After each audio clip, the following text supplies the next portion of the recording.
One question I get all the time is, how do I use smart contact if I have kids? Be sure to stick around until halfway through where I reveal the secret to what to do when kids are involved. But first, here is why what I'm going to explain works.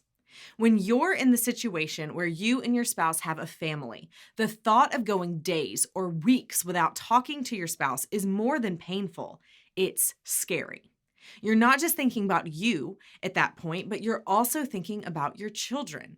How is it going to affect them if they don't hear from mom or from dad for a long period of time? I'm Kimberly Holmes, the CEO of Marriage Helper, and I'm also the co-creator of Smart Contact. Smart Contact was developed after realizing that there seemed to be two different schools of thought floating around in the relationship space. Either you contact your partner every single day, even if they aren't responding, because that's what will keep them thinking about you constantly. The other school of thought that is amazingly popular right now is no contact, where you go a period of time, typically 30 days, ignoring your partner because absence makes the heart grow fonder, right? Even if they call you or text you or message you, by you not responding, it just makes them curious and jealous and hungry for more, right? Wrong. Neither of these work. The first one becomes annoying to your spouse and ends up pushing them away, and the second one is honestly just idiotic. Why would you ignore your spouse when they are trying to reach out to you? The very thing that you are wanting to happen. In our experience and influence with literally hundreds of thousands of marriages that we reach throughout a year with all of the channels and our email list and all the people that we work with, we have found what works is smart contact. By the way, subscribe now to get freshest and most relevant relationship content delivered to you every single week. Be sure to hit the bell so that you can join our tribe of awesome community members that are getting notifications about all of our newest releases of videos when we go live and all of the different things that we do that help transform relationships. For a more detailed explanation on smart contact, see our other YouTube video titled Save Your Marriage While Separated, Do This, and it'll give you a more in-depth explanation of what smart contact stands for. So if you have kids, what do? You don't push. You don't ignore. Instead, you need to be smart.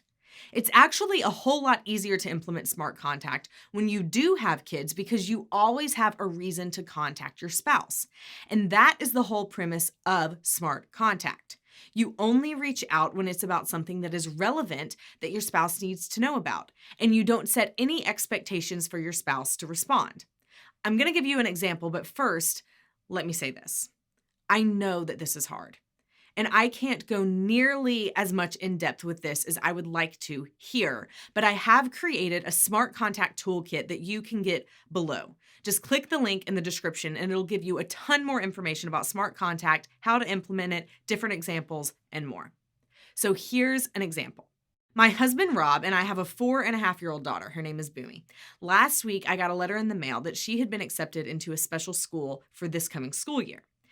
However, a couple of months ago, we had already paid for her registration fee to go to a different school.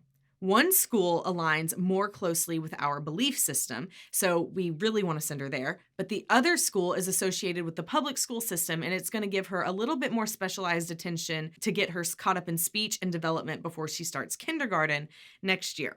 She's from India, so she doesn't exactly speak fluent English yet, although she tries, which is a whole different other fun story of how to communicate with a family member when you don't speak the same language. That's for another YouTube video.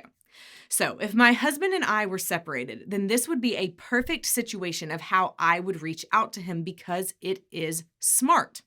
I'm not going to be pushing him to do anything about the situation. I'm not going to be talking to him about our relationship. I'm not going to go through a couple of statements of how much of a jerk he is for not being home. I'm not going to do any of that.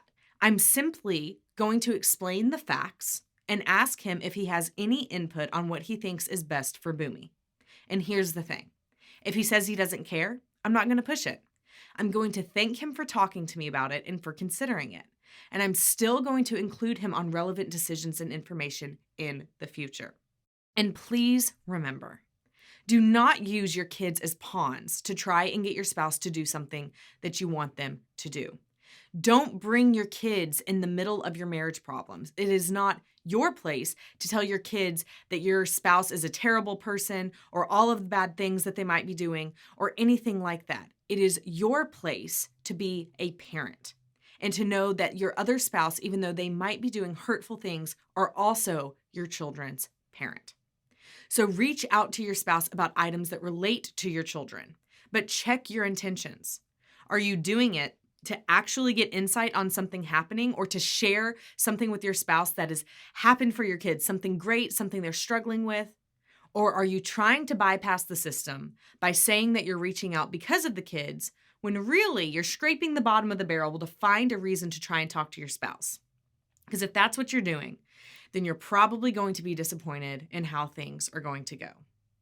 Because you don't need to set expectations. You reach out with smart contact, not having any expectations about how your spouse will respond, but simply to relay a message.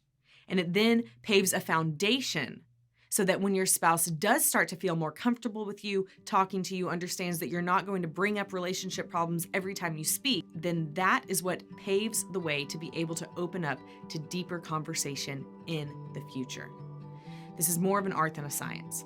And that's why we created the Smart Contact Toolkit. We go deeper into all the aspects of smart contact, how to do it, when to do it, and what to do when it doesn't seem to be working. You can find that info below.